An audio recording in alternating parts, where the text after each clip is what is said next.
And we are live. All right, let me know if my thing gets choppy. Welcome, everybody, to another episode of Secular Jihadists for a Muslim Enlightenment. My name is Ali Rizvi, and with me is Armin Navabi. As always, Armin, how are you? Hello, I'm good. Yeah. So today we're going to talk about Khadim Hussain Rizvi. So Khadim Hussain Rizvi, no relation to me whatsoever. Because I want to make that clear. So Khadim Hussain Rizvi was a very popular Pakistani Islamic preacher. He was known for his avid support of Pakistan's blasphemy laws and his hateful rhetoric against Ahmadi Muslims and other religious minorities. And one of the people, like I think we have the perfect person here to talk about this. One of the people he was he targeted by name was our guest today, Shaan Taseer. So Shaan's father was unfortunately murdered by. He was a governor of the largest province in Pakistan, Punjab, and he was murdered by his bodyguard. And the organization that Khadim Rizvi started, called Tehreek-e-Labbaik, it began in the aftermath of this murderer's hanging when he was executed. He was venerated. There were like hundreds of thousands of people at his funeral. And this organization was started as a sort of a pro-blasphemy activist organization. And now Khadim Rizvi has died, and his funeral, just like Mumtaz Qadri's funeral, had hundreds of thousands of people. Some people are saying it was over 1 million. And Shaan, you saw those pictures of Mumtaz Qadri's funeral. You said his organization was pro-blasphemy? Yeah, they're pro-blasphemy. They were against pro-blasphemy law. So yeah, pro-blasphemy laws. Okay, so Ali, pro-blasphemy law, not pro-blasphemy. Oh, sorry. Yes, pro-blasphemy laws. Okay. That's what I meant. We are pro. No one's stealing your thunder. Oh my gosh! We are I pro. was doing so well, and I screwed that one. Yeah, okay. But Okay, good thing. Okay. You saw the crowd at the funeral of Mumtaz Qadri, the man who killed your dad, and now you have this guy, and you see his funeral at Minar-e Pakistan, Lahore, and it looks like there's over 1 million people there. What has changed? What is this ever going to change? How did you react to this when you saw this?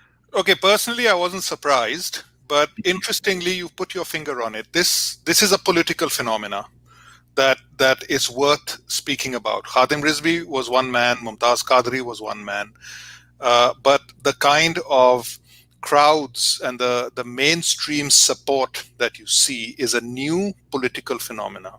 This didn't exist up till 10 years ago, but it is the result. The seed bed for this has been laid out over 40 years through a few things. A failure of political systems, a failure of political processes, time and time again, to address the lot of a certain, or to address the lot of all but a small sliver, a crust of people. That's one. So there's political failures.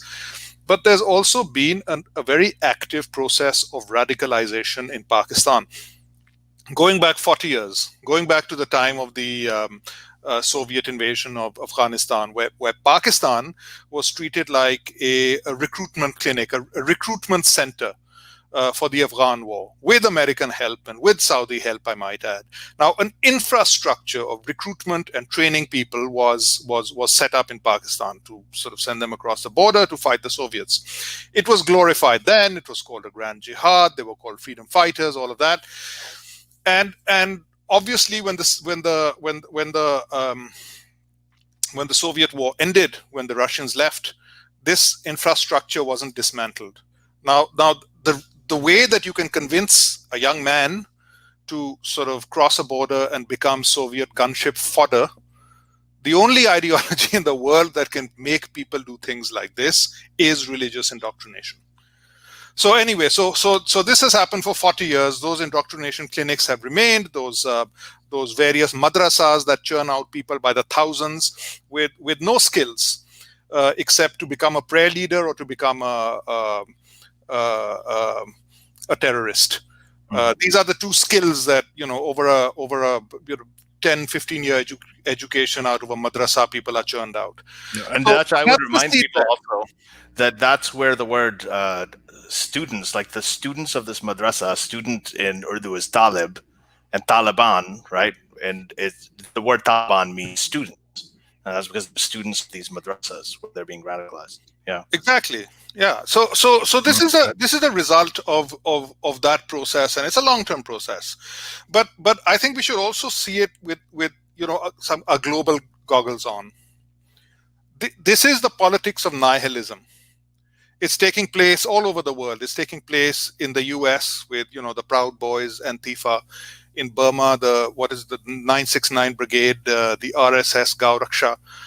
In India, the Ashike Rasool, Front National, the Alternative Germany, Alternative Deutschland, Golden Dawn in Greece. So there are sort of extreme groups, not just right-wing, but extreme left-wing also, like Antifa.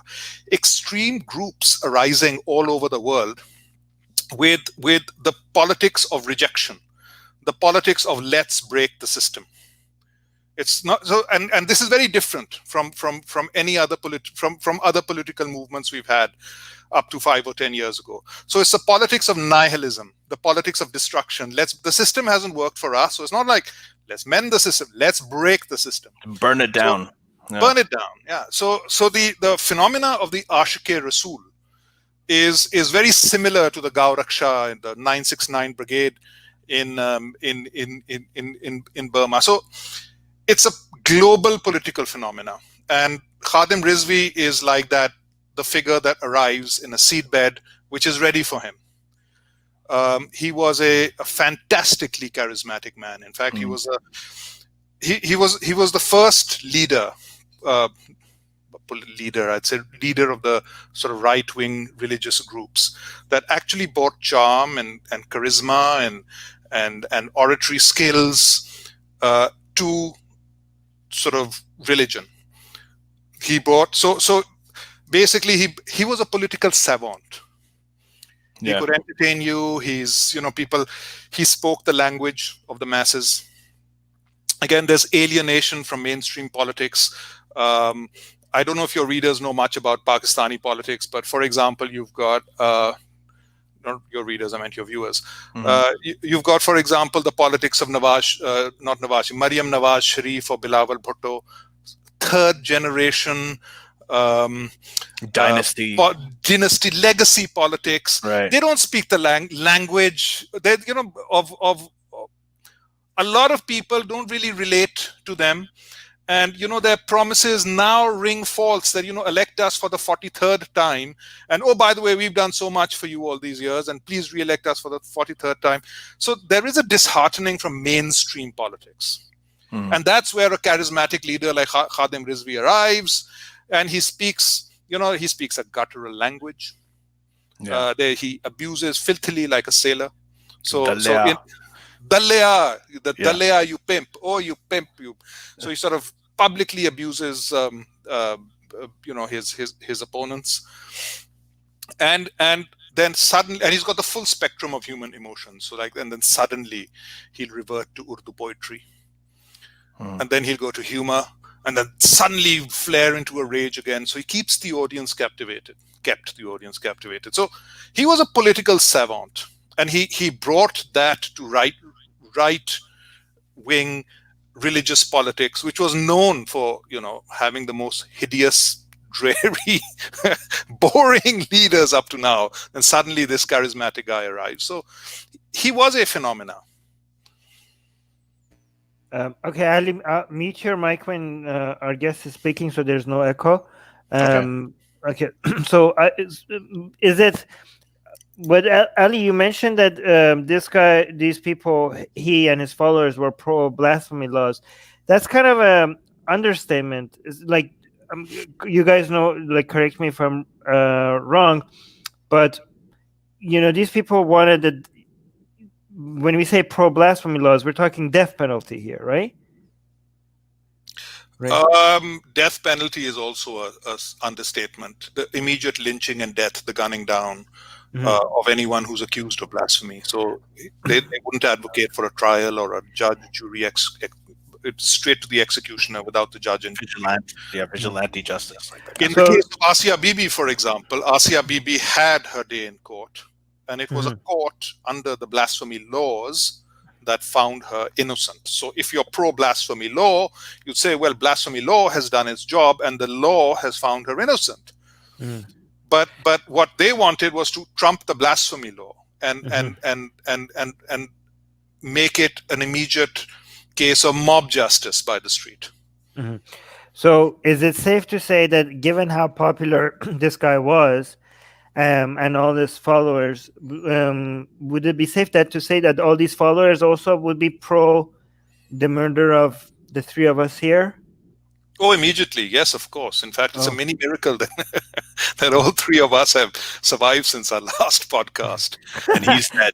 We're still alive. Well, he mentioned you by name, Shaan. Like he's saw a lecture of him talking about you, and he was talking about you, like, you know, I mean, I'm not going to repeat what he said about your father, and then well, father was like this, the son is like this too, and he targeted you by name.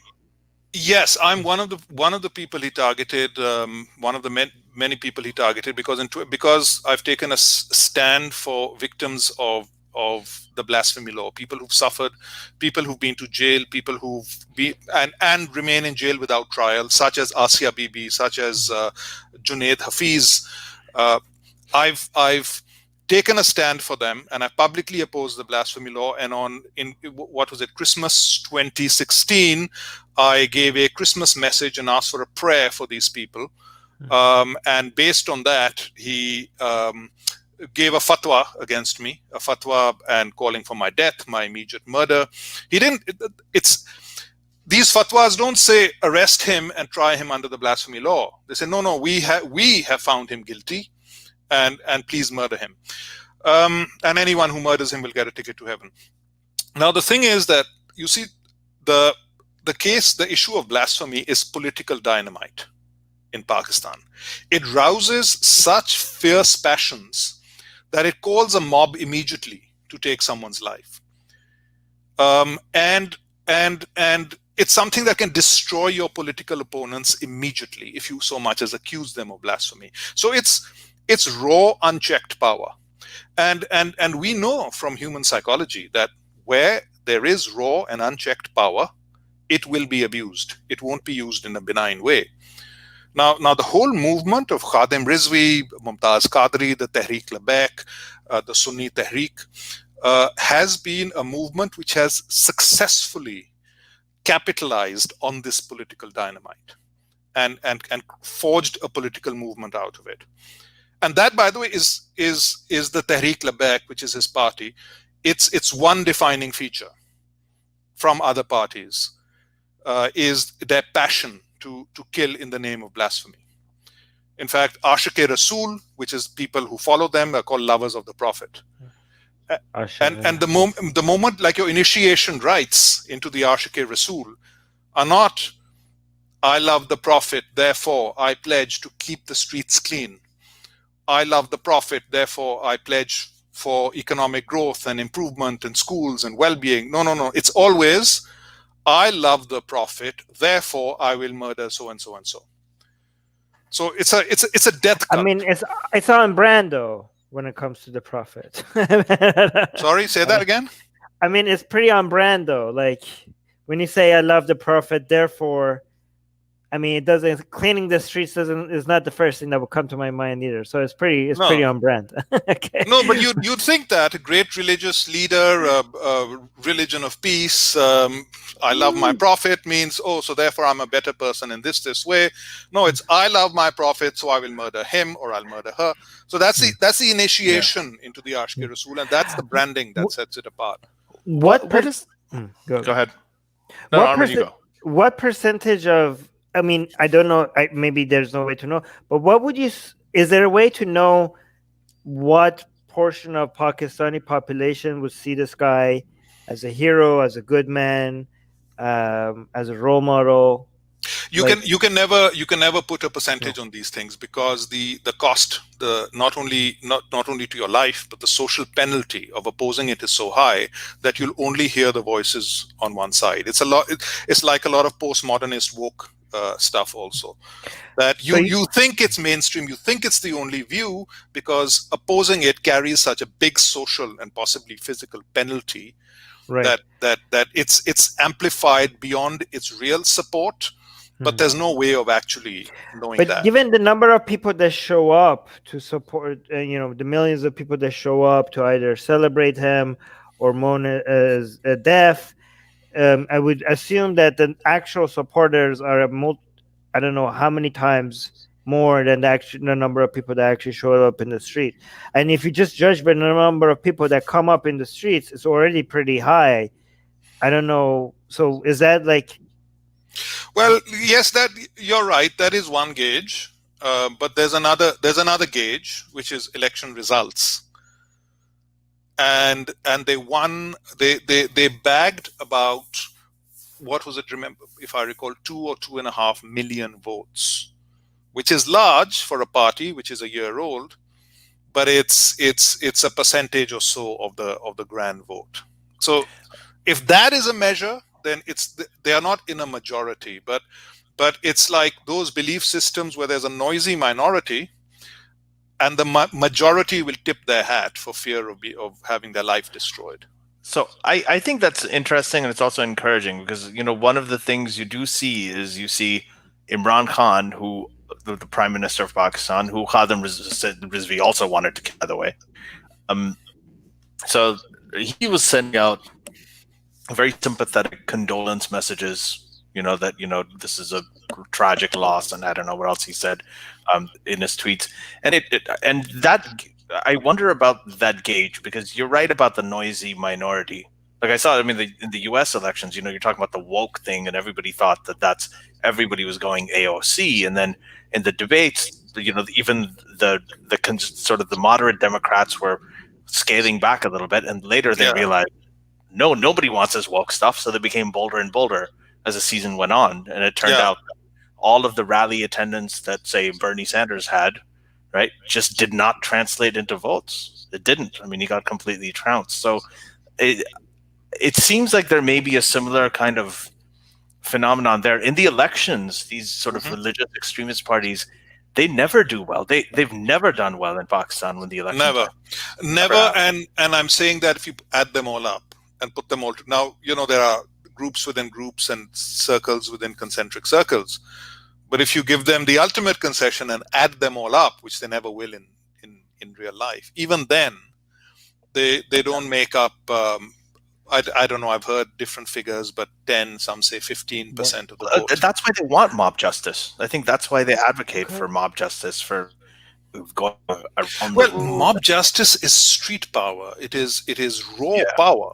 No one will oppose you. They can threaten the chief of army staff and the prime minister, and no one will really have the guts to oppose them, because that is where their power comes from.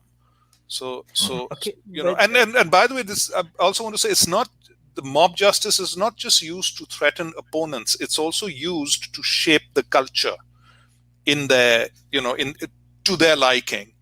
So that's why in Pakistan, and there's been a steady decline. You had New Year's parties when I was growing up. You don't have them anymore. You had Basant. You don't have that anymore. Any kind of festivities or music publicly sort of exists under the arts exist under a threat. Any kind of liberal expression is threatened. 2 years ago, what was it? An elite school in Karachi wanted to sing a John Lennon song to world peace, and they were threatened, and they didn't. So it's also cultural bullying that they do. I don't get that much comfort by the fact that you guys are saying they're not the majority, because to me, I thought they were like 5%, and now I'm hearing 15%, and that's really scary. Because I obviously, them having a death cult not being, I didn't ever think that they are the majority in Pakistan. But this is like a death cult that is, let's say, if there's 10% of the population, if they're as big as 10% of the population, we're talking a country of 200 million people, right? Yes. Like we're talking 20 million people that want us dead. That's a lot of people. I mean, any country that is cursed by 20 million citizens that wants their opposition dead is like, I mean, how do you even address that? How do No, you so even... so I agree with you that their influence is huge, but purely mathematically, if you were to count them, they are not the majority. But Yeah. given the fact that, I mean, you put 200 people in a room and one holds a gun and 199 don't, the guy holding the gun may not be the majority, but things will happen his way. It's similar to that. They are holding the threat of assassination, and like I said, it's nihilism. It's a movement that's sort of wanting the end times to come. They're sort of wanting destruction and they're wanting murder, and for some reason they see that the great utopia, the great Islamic utopia, will sort of be at the end of all of that at some point. But when we compare this to other countries, I don't think these other countries that have these crazy movements, I think these movements are more fringe in other countries than in Pakistan. I think these other countries, if you go to Greece, you don't have like 10% of the population wanting their opposition to die.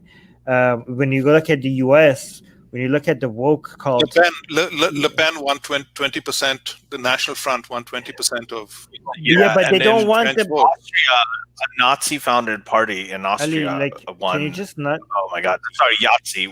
We're not supposed to say that. Yeah, but you keep saying sorry, but it's already too late. You already. I know. I keep forgetting. What? But I'll get better. Alternative for Deutschland does have Nazi roots. That's a fact. Yeah. But the thing is, like, these guys, what they did in Austria, they won 46% of the vote just a few years ago, right? Okay, like but that's not. They are bad, but okay, cool. Yeah. I mean, I'm not gonna say things that is gonna make. I just think that's there are diseases and there are diseases. But I'm not going to make that argument. No. Can I just say? That's an important point you made. That I agree with you. That even what is it called, the Golden Dawn in Greece, which goes around beating people up. By the way, it goes to places with minority neighborhoods and beats people up. Now, the only difference between them and the Ashike Rasul is that in their environment, the writ of state is stronger. In Pakistan, you've got perverse incentives because you've got a weaker state. I don't think the Golden Dawn, if give them a state structure such as Pakistan, I don't think it's out of the goodness of heart that they just leave it to a beating. Yes, and also I agree. With Pakistan, political events have conspired over 40 years to have made so global powers have favored the growth and nurturing of these groups to fight global wars. And yes. So yeah, I agree with that. We have seen what far right movements do when they don't have any limitations, any structure, like any authority standing in their way. I completely agree with that. I also do think the problem with these Islamic movements are that they are very good at hijacking whatever social structure is at play. Like when it comes to fascists, they are very good at losing very fast and losing the authority that they have. But when it comes to theocracies, they're a lot stickier. They're really good at infiltrating all this, every aspect of government and society, and staying along for generations after generations. Fascists have this. Non-theocratic fascists have a helpful habit of just destroying themselves really fast. No, but fascists sort of tend to have existed in parts of the world with much stronger state structures and a much stronger, older history of organized democracy and the writ of state, and versus the other side you're talking about. Most of the Islamic movements, many of them work in ungoverned spaces, like the ISIS, for example, has no checks on its power. would it be fair to say that the worst of the far-right movement, if they were in a position such as the ISIS, would they behave as badly? I don't know. We don't know. It may be a cause-effect thing, right? Like, so, like a lot of these places, they may be ungoverned because the sort of the fascist elements of in these countries tend to have religion on their side. So when they have a theocratic sort of foundation, then that enables them to get more support from the majority. Like, for instance, with Khadim Rizvi, right? Or say, in another country they ban YouTube, right? They say no, YouTube is. Then it'll become a political issue. A lot of people will stand up. But in Pakistan, when they ban YouTube and they say we're banning YouTube because there's blasphemy on here and it's against our problem, then you get the support of many, many more people who don't necessarily have fascist leanings. Yeah. The support. You can play the Palestine issue, you can play the Kashmir issue, you can play like Islamic sentiments, religious sentiments, and then that allows them to silence everybody, and it helps the fact that they stay ungoverned. So the fact that a lot of these places do end up becoming relatively ungoverned and they end up being like weaker states, maybe because there's an element of that, but if I was to just with a broad brush look at the Middle East today, the biggest cause of groups like the ISIS is an illegal invasion of Iraq in 2003 by a crazy, ridiculous, lunatic American president who thought God was on his side. It's an American invasion that destabilized all state structures, and all the monsters came out.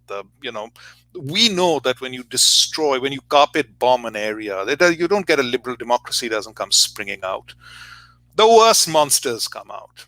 So the people who will thrive in ungoverned space, thugs and religious bullies, and that's something that everyone predicted. If you looked at all the opposition from intellectuals to the 2003 invasion of Iraq, it was predicted that this would happen, and it's played out like a script. So in terms of the immediacy of causes, war is something that essentially destroys state structures, creates a situation of civil wars. The worst monsters come out then. Blonde Infidel in the live chat is asking, given that a loud and threatening minority can leave such a disproportionately powerful position, how do progressive types make headway? Who'll take that? Oh, that's for you. That's for you. Okay. Yeah. Okay, it's social change is not going to come from one group of people. What broke the plate is a confluence of many events.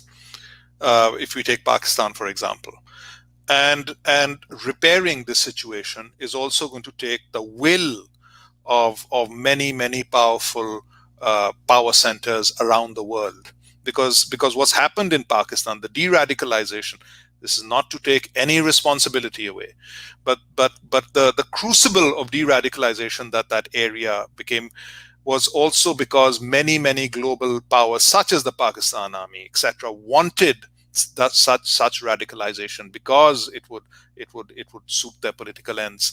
So many things are going to de-radicalize. It's going to take a generation. One of them, of course, is economic reform. One of the main reasons for this de-radicalization is the complete freezing out of all economic benefits for a certain class. Now, when you see the people coming to Khadim Rizvi and listening to him, they are also people who've been frozen out of all economic benefits from the fruits of economic growth that the region has had. And there are people who belong only to a certain class who will come to Khadim Rizvi, because there's a class issue at play over here. No poor person in a third world country such as Pakistan, when he's born, has his parents wishing that his son will grow up and become a jihadi. It's always things that go wrong. I know you raised an eyebrow there. Armin, but it's I've met some families that wish that, but okay. Some okay. Okay, few. I'll qualify that. Yeah. Yeah. It is marginalization. It is despondency. It is a failure of alternative incentives that makes hordes and hordes of people sort of No, I go agree with towards that. these things. So to answer the question, it's many things, and it's something that's going to take some time, and it's going to be a will, and it's going to involve changing the zeitgeist of in terms of what Right. is acceptable and what is not. Yeah. The main two elements is economic prosperity and activism.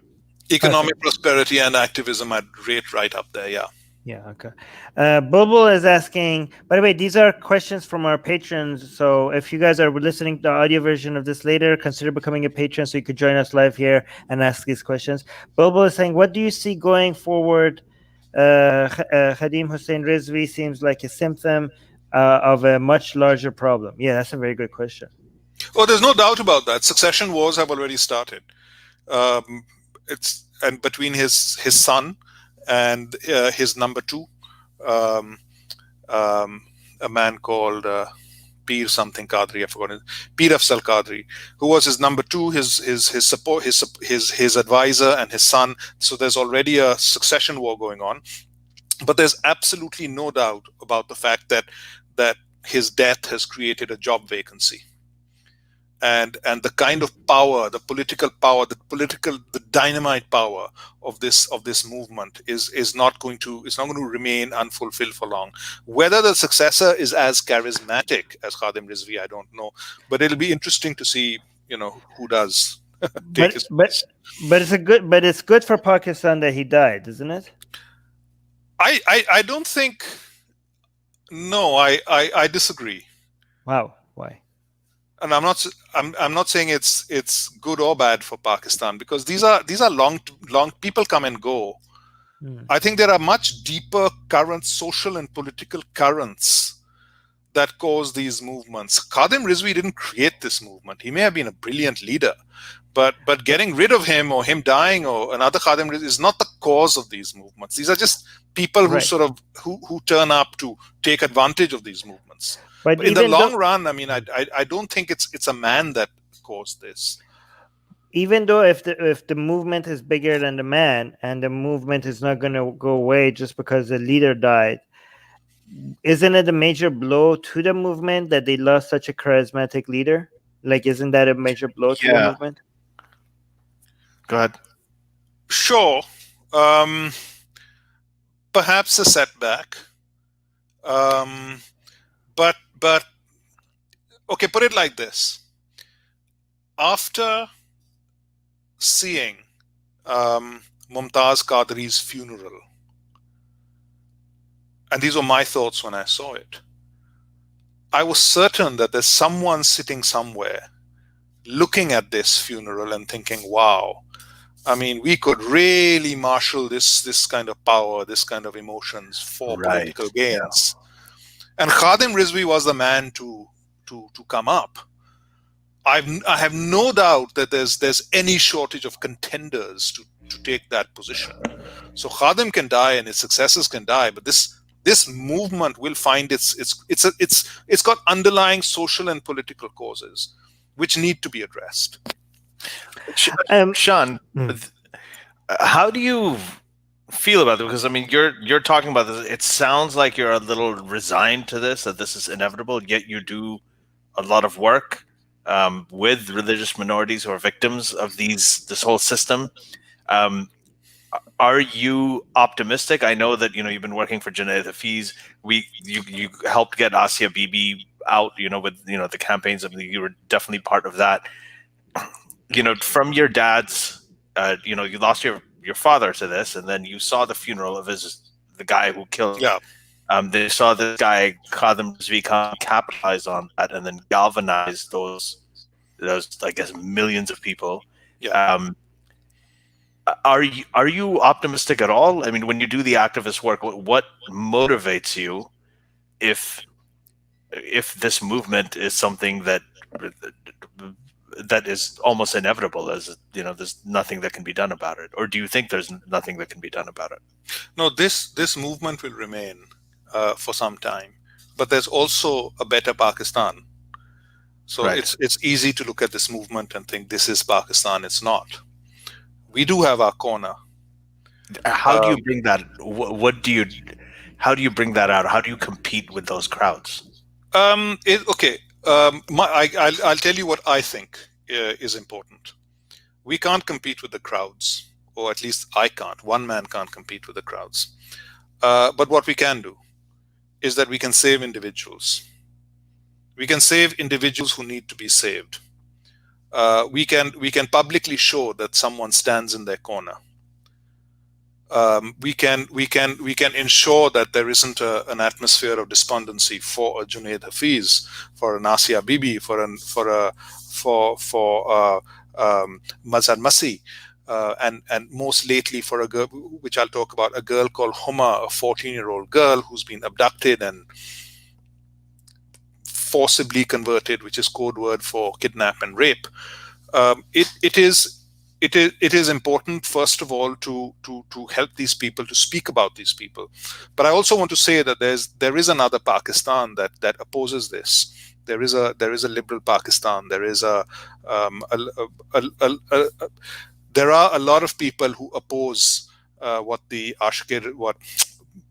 Tehreek Labbaik. It doesn't speak for mainstream Pakistan, but it is louder. So to champion that cause and to be in that corner doesn't mean not accepting that the enemy is there and their power. Right. One thing that doesn't help, I think, is the absence of like countries like United States, North American countries, Western European countries, and leaving a vacuum for countries like China to step in and become trading allies in such a way that less countries like Pakistan have to worry about having good human rights records to be able to be part of the global economy because of how influential China has become and how uninterested China is into having any standards for human rights with the countries that it's dealing with. And that level of independence from North American and Western European country leaves a lot of room for countries like Pakistan to just not worry about. No, I disagree with that, Armin. I don't think the U.S. support for human rights is anything more than mere rhetoric. I know. If you look at that's a failure. I agree. Exactly. So it's not like sort of a growing Chinese influence in the region is going to worsen things. The United States, it's important, the rhetoric that the United States delivers, but I don't think it's a real counterbalance, because it's the United States also that supported General Zia-ul Haq, who, over this dictator in the 80s that created, during the Afghan Jihad, during sort of this indoctrination period that I'm talking about, that sort of molded society in ways, the results of which we are seeing now. So the US has a good sort of marketing campaign on human rights and things, but I don't think they I don't think they are a real counterbalance to this. No, not to underestimate, not to understate their sort of genuine good work, which is there, but I don't think that's the thrust of their political involvement. It definitely is not. I agree with you but there was a marketing department, even though it's not based on any consistency. In fact, United States supports and backs dictators and allies with countries like Saudi Arabia, which are the main violators of human rights. Yeah. So, but at least there was a marketing department that pretended that they're on the side of human rights. When it comes to China, they don't even have to pretend. Like, they're like, you can rely on our support and you don't have to clean house at all, ever. So don't some worry window about it. dressing is gone. and we Yeah, missed the window dressing. I mean, it was better than nothing. It was better than I don't know. At No, least. but Armin, here I want to say that Pakistan Hmm, has a very sort of gallant record hmm, of fighting dictatorships, hmm, um, which isn't a US sponsored thing. hmm, Um, so from the outside, their marketing sort of campaign is so good that you think that it's a US thrust that leads to sort of upholding good values, but that's not true in these theaters. You have a very liberal strain in Pakistani society, not just in not just in terms of poetry and literature and society and so sort of social movements, but also in terms of actual movements counter to these movements. 11 years uh, while General Zia was there, it was Pakistani movements that opposed General Zia. So I think these are homegrown problems, which will be fixed by which will eventually have homegrown solutions. hmm. Well, oh, you're saying like wait. So are you suggesting that because I always had some hope, maybe naively, in a unity or cooperation between secular activists globally, regardless of borders. And I think a lot of people are skeptical of that because of the influence of, because of the ulterior motives of government getting involved in with the excuse of promoting human rights. And a lot of people, rightfully so, are very skeptical of having of any movement that is not grown internally, right? But Oh yeah. what about what about non-governmental actors of activists getting involved, helping each other, getting united, learning from each other, supporting each other? Like when we say that this movement has to be internal from Pakistan itself, are we talking about not getting non-Pakistani activists involved in this fight in No, Pakistan? no, no, not non-Pakistani activists can't get involved in this fight. See, like in Pakistan today, the media, civil society, activists, journalists, writers, poets, um, are sort of like are opposed to these changes that we are talking about. It's not like these things happen um, without any resistance. So there's a very active civil society and a human rights uh, struggle in Pakistan. Um, and I think that is what's going to create, as there is in Iran, um, and that is what is a counterbalance to these horrible monsters today. And when we see change, that is where it's going to come from. I think, for example, a win in Iran against religious oppression would be a major boost to the same fight in Pakistan, or a win in Pakistan would be a major boost to activists in Iran. And that's why I see, like, I think like we could, working together as all as secular activists. Um, I think that's the only way for us to, I mean, to continue. Ali, you seem like you want to say something. Yeah, so I wanted to actually add to what Armin's talking about, because we know about the civil society in Pakistan. We know about the sort of the secular liberal Your active cousins that's are Sufi musicians, and yeah, yeah, yeah. rock So bands, Sufi rock bands and things. Yeah, exactly. So you're there's well there's aware a of that. lot of that happening, but a lot of the people who are working on this, like the most vocal ones, are outside of the country. So I want to know, there was a time when you could only work within Pakistan and you were limited in what you could say, but now with the internet and with social media and all these campaigns that you can do, you can work outside of the country. And like what Armin is saying, different people in different countries with these mindsets can actually work together. So, how have you found that to be an advantage? I mean, because you're also working from outside Pakistan, and how effective do you find that to be? Yeah, of course, everything helps. I mean, I can't.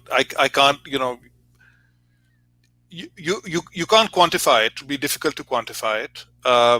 All help or all contributions towards this matter in that they sort of turn the zeitgeist, the sort of dial of what is acceptable in a certain direction. But what I do want to say is that sitting outside Pakistan, it's easy not to see the liberal forces at work in Pakistan because the foreign media will never report on them. Yes. And the foreign media has no interest in reporting on them, on the various sort of the political struggles, the human rights struggles, etc., that take place in Pakistan. And I can understand why they wouldn't report on them, because it's very difficult for outsiders to understand. It isn't a straight line. It's a jagged line. It's a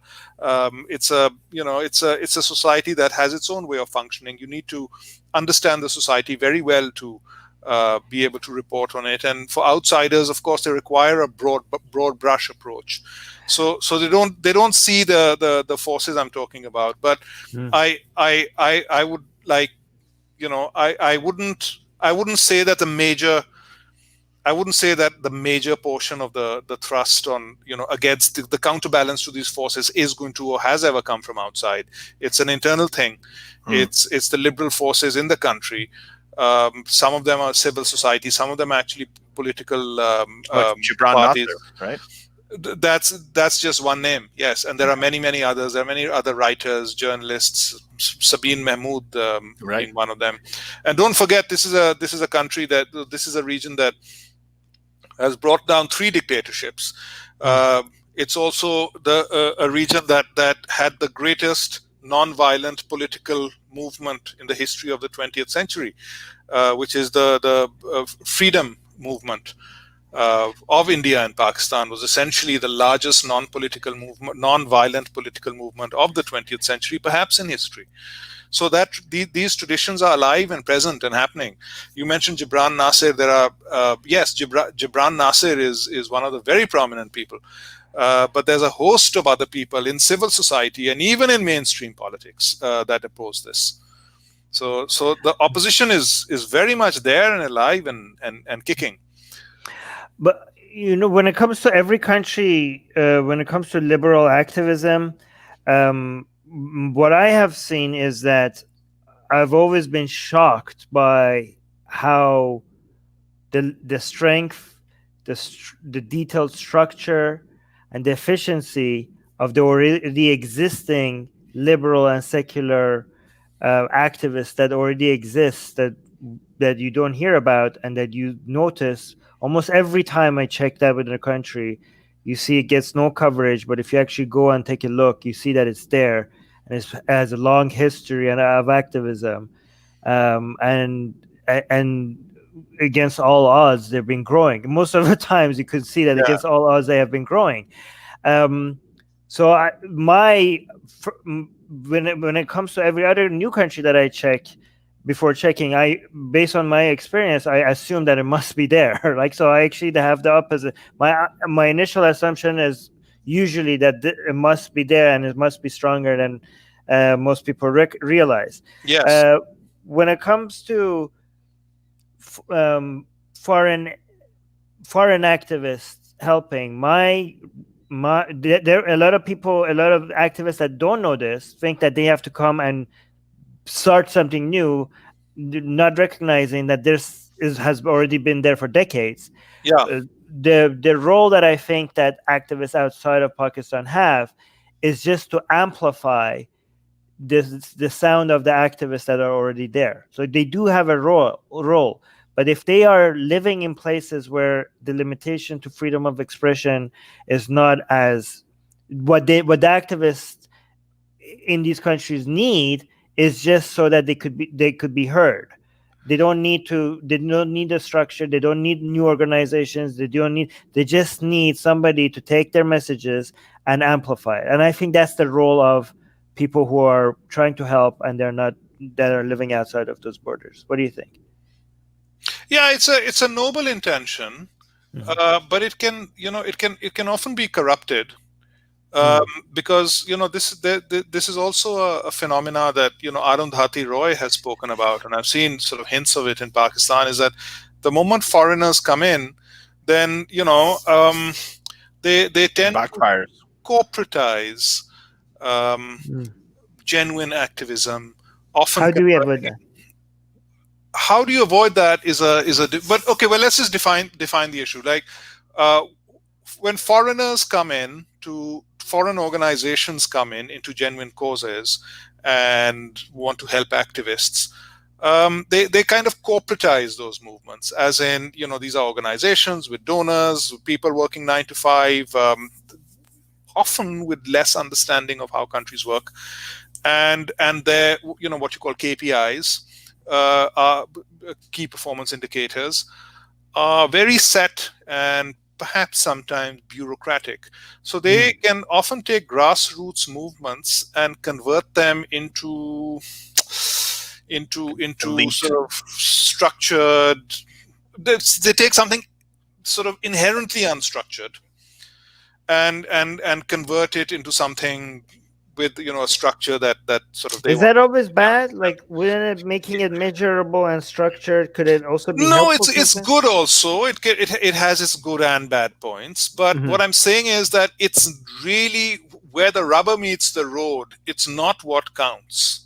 It's not what brings about real social change. Because real social change does not come from people who.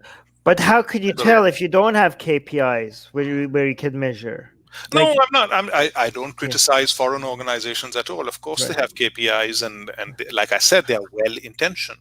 Right. I'm just saying. There's another aspect to this, Armin. There's that they. But here. So, sorry, I don't interrupt you, Ali. But here's the thing. There are organizations working in Pakistan. Foreign organizations with the best intentions, but limited for that sort of real understanding of change and how to bring about change, and answerable to donors who want simple. When I say KPIs, I'm talking about simple things that can be put onto an executive summary and show that certain objectives have been reached. But how are you going to translate these things into KPIs?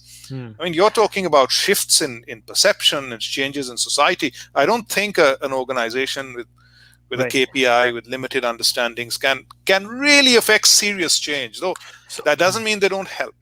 Yeah. And just one sentence. As bad as simplistic as those might end up being, and as many factors that they're not going to be able to measure, I do think like they're often, not always, end up being better measurements that people's just perception, because that might be unreliable, but the most unreliable things are people's like, oh, well, my grandfather used to say this, and now my this new generation is saying that. Oh, people, my taxi drivers are talking different. Like, I just think like other forms of measurement that even people on the ground sometimes have are even less reliable than these other methods. You know what I mean? Like, they're not perfect, but sometimes more structure is needed, but it depends on the situation. Like, for example, a foreign organization can't engage with the Ashke Rasool, can it? No, it can't. That's the thing I've been trying to say over here, is that there's another element in this. And in Pakistan, foreign conspiracy, anything that's a foreign conspiracy, that label can be tagged to anything. So anytime you have, say, a grassroots movement going on, right, and they end up getting support from some American, humanitarian organization, however noble intentioned, it becomes an American conspiracy. I mean, these are people who thought that the polio vaccine, right, that was coming in, was a way for Westerners to sterilize Muslims, so they could. There's a huge stigma to any kind of foreign help. In fact, it's career destroying. It will really destroy the career. That's how big the stigma is. And even a lot of times, like, even when people, there are people who do reach out and they communicate, even to, I mean, like, I'm from Pakistan, like, they don't want the secular activists and the liberal activists on the ground, the civil society people you're talking about,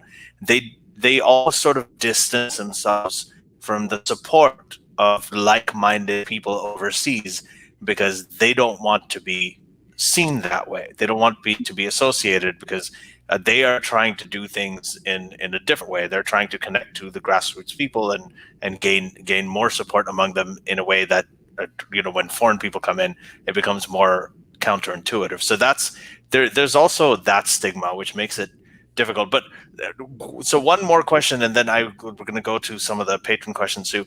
We have to. Yeah, what is the burn down thing has been so effective? Because what we're seeing right now is whatever your majority is, it doesn't really matter. What matters is the person with the gun in the room. Is there an argument for civil society to at least have an element, like the civil rights movement? They had the Martin Luther King, but they also had the Malcolm X and the Black Panthers and all of that. And all of that plays a part together. So I'm treading on fun ground here, but just in terms of, not saying you agree with it or not, but is there a potential for civil society, parts of civil society that had the same kind of militant fervor that these Khadim Rizvi types have? Wouldn't that be fun? Well, I mean, could it be effective? It has been effective in the past. Ali, keep your questions short, because we really need to go to the Patreon questions. Well, short answer, no. Because the worst elements that you see are eventually part of a larger, like I said, bigger powers at play. Essentially, Pakistan Army, regional concerns, Afghan Jihad, the Kashmir fight. So most of these noxious elements eventually have the support of the boys in brass. So people sort of, guerrilla tactics against them in urban Pakistan will meet a quick end. All right. So I'm gonna read the Patreon questions, because Ali's idea is really choppy, and please try to keep the answers to these short. Bulbul is saying, how does Imran Khan figure into this narrative? Everyone thought he was a liberal, but his stance on France and his inability to protect minorities don't give me much hope. How would you answer that? Imran Khan appeals to a broad base, and you can't do that in Pakistan without signaling to these elements, and he does so. But it's a mixed bag of things he does. I don't agree with people who call him a supporter of these groups, because that's a exaggeration. But he does politically pander to them, and is not very different from the two other mainstream political parties in power, because anything you heard from them was just rhetoric, and they politically pandered to them as well. Bulbul is also asking, Shaan, your brother Atish, Atish means fire, wrote in his book about his half-brother who used to say, I effing hate Hindus, man. Was he talking about you? Is that the general rhetoric in Pakistan? I can't. If that's directed towards me, no, I haven't said that. Is that the general rhetoric? Yes, many people say that. Many people. That's not the general rhetoric. There are elements who say that. There are elements who say that on the other side of the border. But I don't think that should be like a come away from Pakistan. But no, I don't effing hate Hindus. That's not true. I've risked my skin to stand up for them. Exactly. Blonde Infidel is asking, what if you have measures of success developed by local activists? So like KPIs by organizations that were built like locally? Oh, well, I'm sure you do. You can't. Yes, you do. But the reason I mentioned KPI is that a KPI is something that comes from a corporate world, where you can measure successes down to a simple number. What sales did you meet? What your your employee turnover was. In social movements, it's difficult to boil it down to simple numbers like that. Right. Blonde Infidel is also asking, do you see a role for the Pakistani diaspora?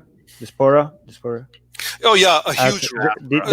A huge role. I mean, more than just sort of people.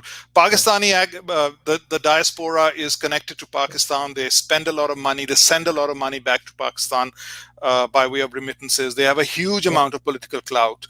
All mainstream parties come to them, especially Imran Khan, to raise money for his political movements. These people have a lot of power if they were to use it sensibly. But when we talk about the diaspora, we're also including the activists like Harris Sultan types or Ali Rizvi, and like that's also, it's not just money and political influence; it's also activism, right? Of That's course, also of very, course. I mean, yeah, they have a footprint in the pop culture, and can use that responsibly. right. Shout out to Harris Sultan. Last question before I ask the last question, I just want to mention that the questions just came from our patrons. So thank you to our patrons. If you're not a patron, consider becoming one. So in the future live streams, you could be here live with us and ask these questions. Blonde Infidel is asking the question, is saying, there's always going to be conspiracy theories. How do you try and deal with that? Oh, you don't deal with them. There'll always be conspiracy theories. I mean, Khadim Rizvi's died. People, are accusing all elements of either having murdered him. We don't know if it's corona. Conspiracies are a part of life. I mean, we'll never. I mean, it's impossible to know whether you're in a conspiracy theory or not. So we can't deal with it. It'll be there. We can reduce them by promoting critical thinking skills. Oh yeah, that we can. That sure, yeah. But so basically we'll get the right conspiracy theories out and get the wrong conspiracy theories back. So the problem a lot of times with this, because we talk about critical thinking and promoting the scientific method and critical thinking, the problem is who's doing it. If it's being done by the people in authority, then people end up mistrusting that as well. Like they literally, Armin, in Pakistan, they look at this, they're talking about freedom of speech and democratic values, science, critical thinking.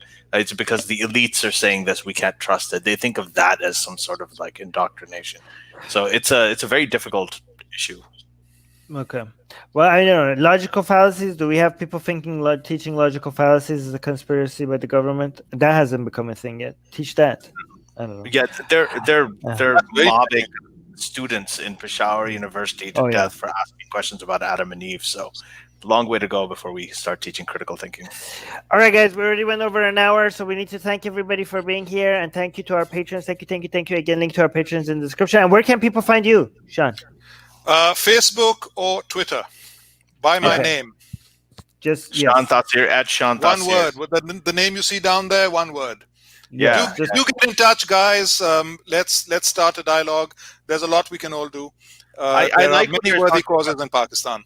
Yeah, I like what you're saying about the Pakistani diaspora. I think we should talk about that and see, if there's anything else. Anyway, we'll talk later. Anyway, so all right. Thank you, guys. Thank you. Stay here while I end the live stream. Thank you, guys. Bye.